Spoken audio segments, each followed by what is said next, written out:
안녕하십니까. 국가공인 CS 리더스 관리사 CS 실무론 문제풀이를 진행할 박정민 강사입니다. CS 개론, CS 전략론, CS 실무론 파트로 나눠져 있는 국가공인 CS 리더스 시험 과목 총 90문제 중에 뒤에 파트에 있는 30문제를 할애하고 있는 CS 실무 파트로서 가장 기본적으로 현장에서 여러분들이 알고 계셔야 될 만한 예절과 에티켓, 비즈니스, 매너에 대한 부분들이 다 총괄되어 포함되어 있는 파트가 CS 실무론 파트이기도 합니다. 자, 그러면 한 문제씩 풀어보면서 실무론에 대해서 문제풀이와 출제 경향을 어떻게 대비해야 되는지에 대한 말씀을 드리도록 하겠습니다. 문제를 보도록 하겠습니다. 첫 번째 문제입니다. 불만 고객 관리와 관련해 컴플레인 발생 시 처리 방법에 대한 설명으로 가장 올바르지 않은 것이 무엇입니까? 라고 물어봅니다. 컴플레인 발생합니다 라고 되어 있는 건 고객의 단순한 불평 정도, 불만 정도의 표현입니다 라는 걸 컴플레인이라고 저희가 부르게 됩니다. 그러면 가장 올바르지 않은 걸 갖고 물어보고 있습니다.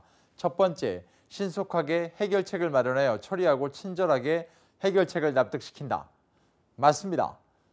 두 번째, 고객의 불평사항을 잘 듣고 가급적 의견 대립을 피합니다. 맞습니다. 논쟁을 해서는 안 되는 거죠. 세 번째, 최종 결과를 검토하여 동일한 사안이 발생되지 않도록 유의한다. 맞습니다. 한 번 잘못됐던 걸 또다시 반복적으로 실패가 일어나게 만든다는 건 잘못된 일입니다. 네 번째, 요점을 잘 파악하여 고객의 착오는 없는지를 검토한다. 굉장히 중요한 내용 중에 한 가지고요. 고객의 착오가 없는지를 판단하는 관점은 이 과정은 굉장히 중요한 관점 중에 한 가지입니다. 알맞은 내용입니다. 5번, 회사 방침과는 별도로 가급적 자신의 권한 안에서 해결하는 것이 좋다.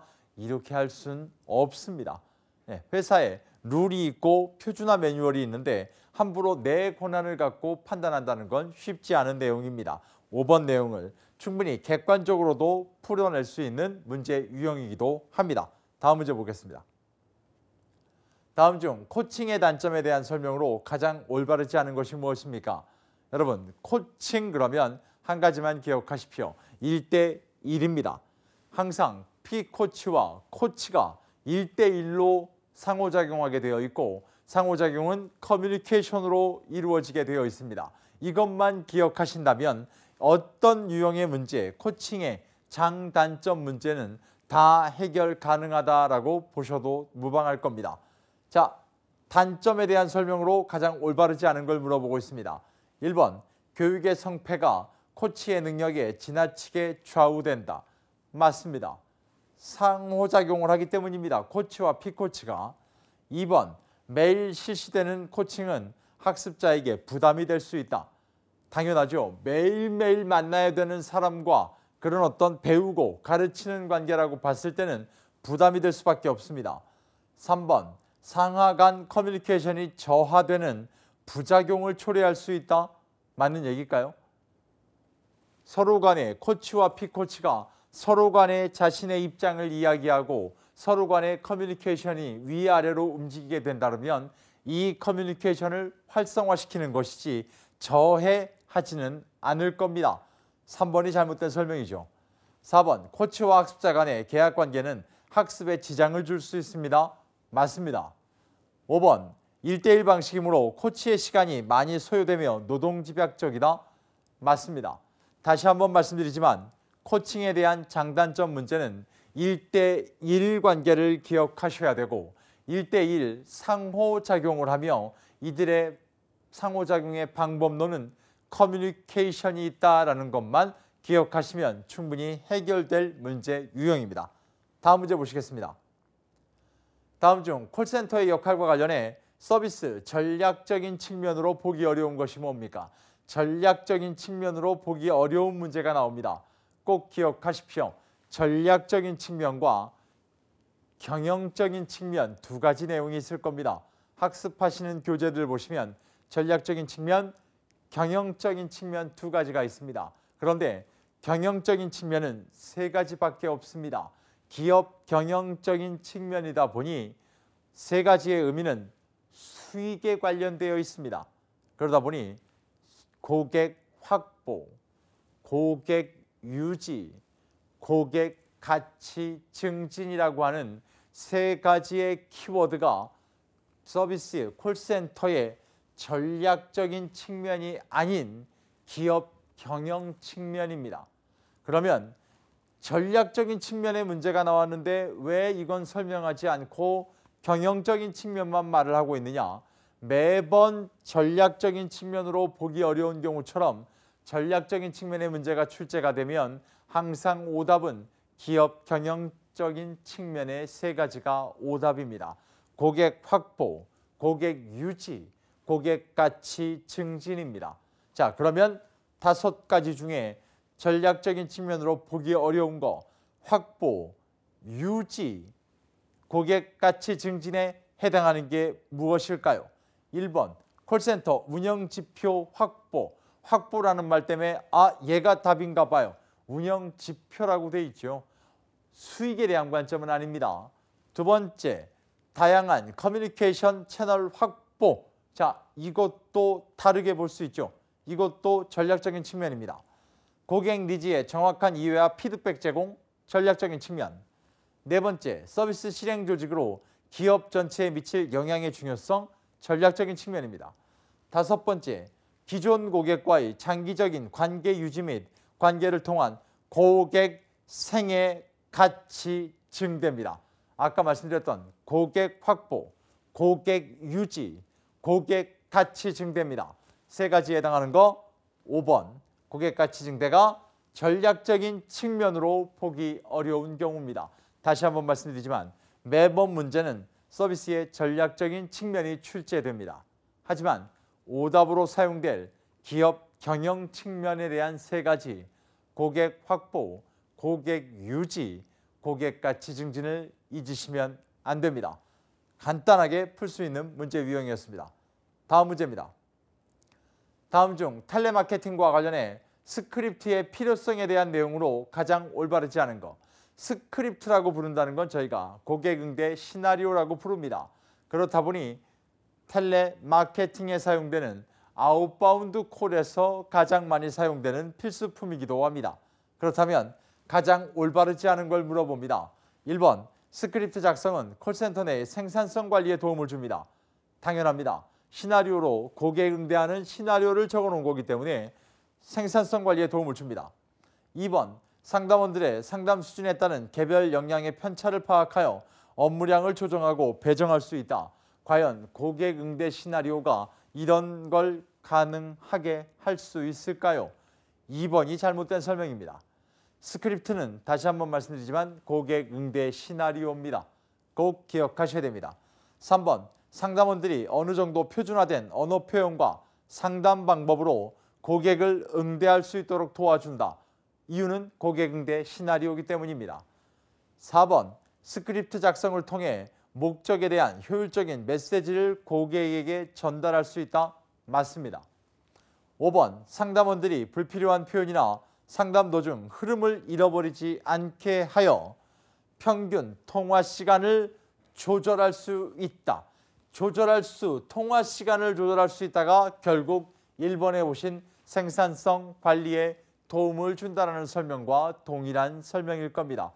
조금만 읽어보시고 스크립트가 어떤 의미를 갖고 있는 목적을 갖고 있다는 것 정도만 기억하시면 충분히 해결 가능한 문제 유형이었습니다. 다음 문제입니다. 콜센터 모니터링 방법 중 콜 태핑의 장점에 대한 설명으로 가장 거리가 먼 것이라고 나옵니다. 선생님, 콜센터 모니터링 방법이라고 하는 건 여러분 총 7가지가 있습니다.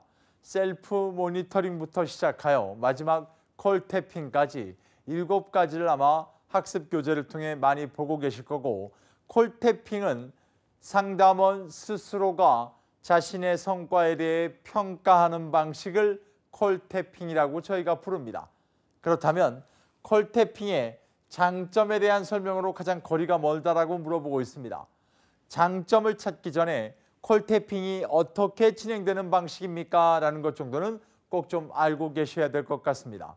상담원 자신이 스스로 평가하는 방식입니다. 자, 그럼 1번 QAD가 대기하는 시간을 줄일 수 있습니다. 맞습니다. 상담원 자신이 자신의 성과를 평가하기 때문입니다. 2번 피드백과 성과의 즉각적인 연결이 가능하다. 맞을까요? 맞습니다.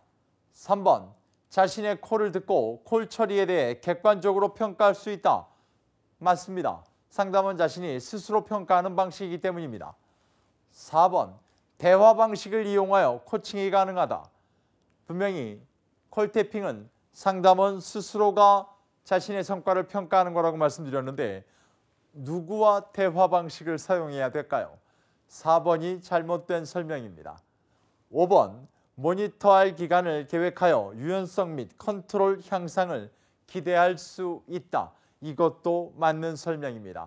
네 가지 맞는 정답의 내용은 잘 보시면 상담원 스스로 자신의 성과를 평가합니다. 라는 특징과 연계시킬 수 있는 내용이기도 합니다.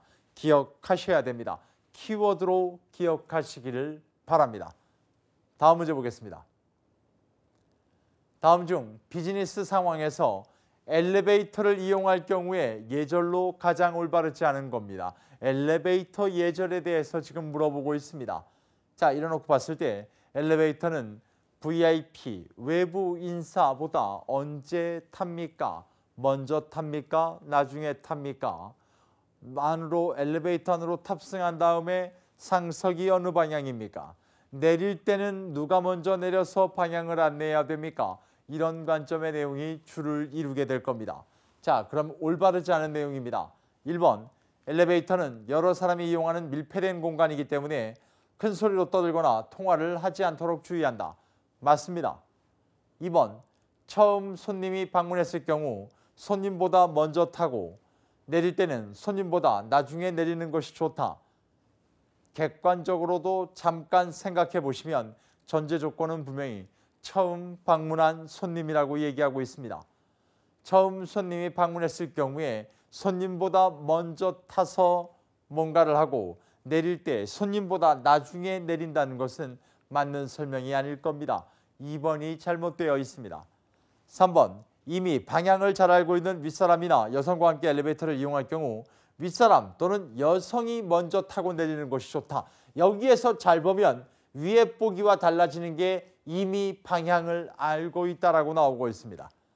4번, 사람들이 많고 복잡한 엘리베이터 안쪽에 위치하고 있을 경우 정중하게 무슨 층, 몇 층 부탁드립니다. 라고 부탁하는 것은 예의에 어긋나지 않는다. 맞습니다. 엘리베이터 버튼 앞에 서게 될 경우 다른 사람을 위해 버튼을 눌러주고 제일 나중에 내릴 수 있는 여유와 매너가 필요하다. 맞는 설명입니다. 2번 설명이 잘못되어 있습니다. 특히나 전제 조건은 처음 손님이 방문했을 경우는 순서가 바뀌어야만 됩니다. 손님보다 나중에 타고 손님보다 먼저 내리는 것이 중요합니다. 라는 관점으로 수정하셔야 될 문제 유형입니다. 다음 문제입니다. 다음 중 비즈니스 상황에서 지켜야 할 전자우편, 이메일 얘기합니다. 넷티켓에 대한 설명으로 가장 올바른 것 물어보고 있습니다. 오히려 이번에는 올바른 것 찾으라고 나옵니다. 1번, 상세한 정보를 전달하기 위해 첨부 파일은 용량에 관계없이 상관없이 모든 경우에 예외를 두지 않고 발송하여야 된다. 맞지 않는 설명입니다. 상대방에게 고통만을 줄 수도 있습니다. 가능하면 압축하셔야 되는 게 기본 원칙입니다. 2번, 첨부 파일의 경우 바이러스 감염의 위험성이 있기 때문에 압축하지 않고 원본 상태로 발송하는 것이 원칙이다. 맞지 않은 내용입니다. 바이러스의 위험성이 있다라고 하는 것 때문에 압축하지 않는다는 건 말이 안 됩니다. 3번, 서둘러 보내는 이메일은 실수하기 쉬우므로 발송하기 전에 다시 한번 수신인의 메일 주소와 내용을 확인하는 것이 좋다. 네, 맞는 설명이겠죠. 4번, 수신인의 동의에 상관없이 유머 메일 또는 정보성 메일을 통해 상대방의 유대감을 강화하는 것이 중요하다라고 나옵니다. 이건 잘못된 게 수신자 동의를 받으셔야만 됩니다. 상관없이 한다는 건 마치 스팸과 똑같습니다. 5번, 이모티콘 또는 해시태그 등을 적극적으로 활용하여 이 말 자체가 잘못되어 있죠. 적극적으로 활용보다는 제한하시는 쪽으로 가는 게 맞습니다. 자, 이렇게 따지면 답은 아까 말씀드린 3번에 해당하는 내용입니다. 실수하기 쉬우므로 발송하기 전에 다시 한번 수신인의 메일 주소와 내용을 확인하는 것이 올바른 방식입니다. 이 상태로 기억하시면 됩니다. 다음 문제입니다. 국제 비즈니스 에티켓과 관련해 올바른 테이블 예절에 대한 설명으로 가장 거리가 먼 거. 테이블 예절에 대한 걸 물어보고 있습니다. 가장 거리가 먼 거. 테이블에서 화장을 고치는 것은 예의의 어긋남으로 주의해야 됩니다. 맞습니다. 2번, 식사 중에는 담배를 피우지 않는 것이 좋습니다. 맞습니다. 3번, 큰 소리로 웨이터를 부르는 것은 예의의 어긋남으로 주의해야 됩니다. 그래서 살짝 오른손만 드시면 됩니다. 4번, 식사 중에 손으로 머리나 귀, 코 등을 만질 경우 손으로 빵을 먹을 때 비위생적일 수 있기 때문에 가급적 자제한다. 꼭 기억하셔야 될 내용이기도 하고 빵을 드시는 식사 자리에서는 특히나 명심하셔야만 합니다. 스푼을 이용해 스프를 먹기 힘들 경우 식기를 들어 직접 마셔도 예의에 어긋나지 않는다. 아시겠지만 국제 비즈니스 식사 예절에서는 여기 나오는 식기 또는 선생님 접시에는 손과 입은 절대 대실 수 없습니다. 꼭 기억하셔야 됩니다. 식기뿐만 아니라 스프를 담는 접시 등 이런 것들은 직접 손과 입을 대시는데 안 됩니다. 그 관점만 기억하시면 될 것 같습니다. 그럼 이 문제도 5번이 설명이 올바른 테이블 예절에 대한 설명으로 거리가 먼 것으로 예측하실 수 있는 문제입니다. 다음 문제입니다. 다음 보기 내용에 해당하는 회의의 명칭으로 가장 올바른 게 뭡니까? 자, 그럼 회의가 여러 개 나옵니다. 보기를 보겠습니다. 서로 상반된 견해를 가지고 있는 2명 이상의 연사가 사회자의 주도하에 청중 앞에서 벌이는 공개 토론회로서 자, 잠깐 보셔야 됩니다. 공개 토론회라고 나오게 되면 일단 2개입니다. 포럼, 심포지엄입니다. 2개로 나누고 청중이 자유롭게 질의에 참여할 수 있으며 저 부분을 갖고 정답이 나눠집니다. 공개 토론회, 포럼, 심포지엄. 청중이 질의에 자유롭게 참여할 수 있습니까? 포럼. 청중이 질의에 자유롭게 참여할 수 없습니다.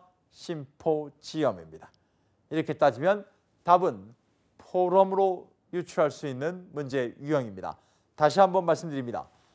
회의의 명칭을 갖고 찾는 문제에서 공개 토론회라는 키워드와 청중이 자유롭게 질의에 참여할 수 있습니다.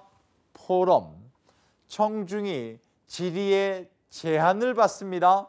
심포지엄. 이렇게 구별하시면 될 것 같습니다. 다음 문제 보겠습니다. 다음 보기 내용과 같이 소비자에 대하여 정의한 학자가 누굽니까? 라고 나옵니다. 자, 전략론에서 서비스 실패를 정의한 학자가 누구였습니까? 아까 문제를 보셨고, 실무론에서 유일하게 학자가 뭐라고 정의했습니까? 라는 문제가 여지껏 기출문제를 보면 출제됐던 패턴 중에 가장 많은 빈도수를 차지하는 게 지금 보시는 문제 유형입니다. 소비자에 대해 정의한 학자가 누굽니까? 자, 보기를 보겠습니다. 소비자란 개인적인 용도에 쓰기 위하여 상품이나 서비스를 제공받는 사람을 의미합니다. 여기에 키워드는 서비스를 제공받는 사람이라는 키워드입니다. 서비스를 제공받는 사람이라고 주장한 사람은 누구냐? 1번의 폰 히펠입니다. 다시 한번 말씀드리지만 학자가 정의한 내용들은 정의한 내용을 전체를 기억하려 하지 마시고 학자가 정의한 내용 중 가장 짧은 키워드를 가지고 학자의 이름과 연결을 지으시면 될 것 같습니다. 꼭 기억하셔야 됩니다. 아마 학습하시는 교재에 가또 이치로, 이마무라 세이와 다케우치 쇼미까지는 다 설명이 되어 있을 겁니다. 꼭 구별해서 기억하셔야만 될 것 같습니다. 다음 문제입니다. 소비자 분쟁 조정과 관련해 다음 보기 괄호 안에 들어갈 내용으로 알맞은 것이 무엇입니까? 소비자 분쟁 조정이라고 지금 얘기하고 있습니다. 분쟁 조정에서 소비자 분쟁 조정입니다. 그럼 소비자 기본법에 대한 내용일 겁니다. 보기를 보겠습니다. 제1항의 규정에 따른 통지를 받은 당사자는 통지를 받은 날부터 며칠 이내라고 나옵니다. 이 며칠 이내를 저희가 도달주의라고 표현하면서 간단히 말씀드리면 15일입니다. 15일 이내 저희는 15일을 기억하는 것도 중요합니다만 분쟁 조정의 내용에 대한 수락 여부를 조정위원회에 통보해야 되는데 이때 며칠 이내 15일 이내 의사표시가 없는 때에는 수락한 것으로 본다. 자, 잠깐 보셔야 됩니다. 소비자 분쟁조정위원회 소비자 기본법에 의하면 15일 이내 의사표시가 없을 경우엔 수락한 것으로 봅니다. 하지만 개인정보보호법으로 넘어가면 15일 이내 의사표시가 없을 땐 거부한 것으로 봅니다. 저희는 15일을 기억하는 것과 더불어 수락과 거부가 법마다 달라지고 있다는 걸 꼭 좀 기억하셔야 될 것 같습니다. 다음 문제입니다. 개인정보 보호에 관한 OECD 8원칙 중 다음 보기 설명에 해당하는 게 무엇입니까? 보기를 보겠습니다. 개인정보는 정보 주체의 동의가 있는 경우나 법률의 규정에 의한 경우를 제외하고는 명확화된 목적 이외의 용도로 공개되어서나 이용되어서는 아니 됩니다. 자, 어떠한 법률에 규정이 돼 있는 경우를 제외하고는 명확화된 목적 이외의 용도, 공개되거나 이용되어서는 아니 됩니다. 이 목적 이외의 거에는 사용하지 마십시오 라는 의미를 갖고 있습니다. 그렇게 되면 뭘로 유추할 수 있는 문제? 이용 제한의 원칙입니다. 기억하십시오. 이용 제한의 원칙은 명확화된 목적 이외의 용도로 공개되거나 이용되어서는 안 된다라는 관점으로 보시면 될 것 같습니다. 정확한 키워드를 활용하셔서 정답을 찾아내는 데 활용하시면 될 것 같습니다. 다음 문제입니다. 개인정보보호법 시행령에 명시된 공공기관의 개인정보 보호 책임자 지정 요건으로 가장 올바른 것은 무엇입니까? 라고 물어보고 있습니다.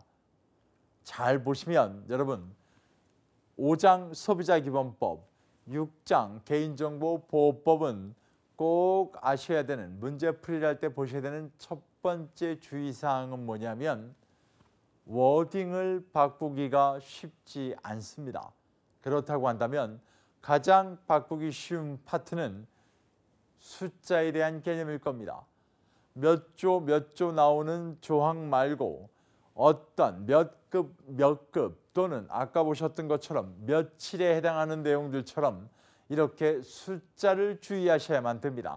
이 과정에서 문제에서 보게 되면 개인정보 보호 책임자의 지정 요건이다 라고 얘기가 된다면 전부 다 3급, 4급밖에 없습니다.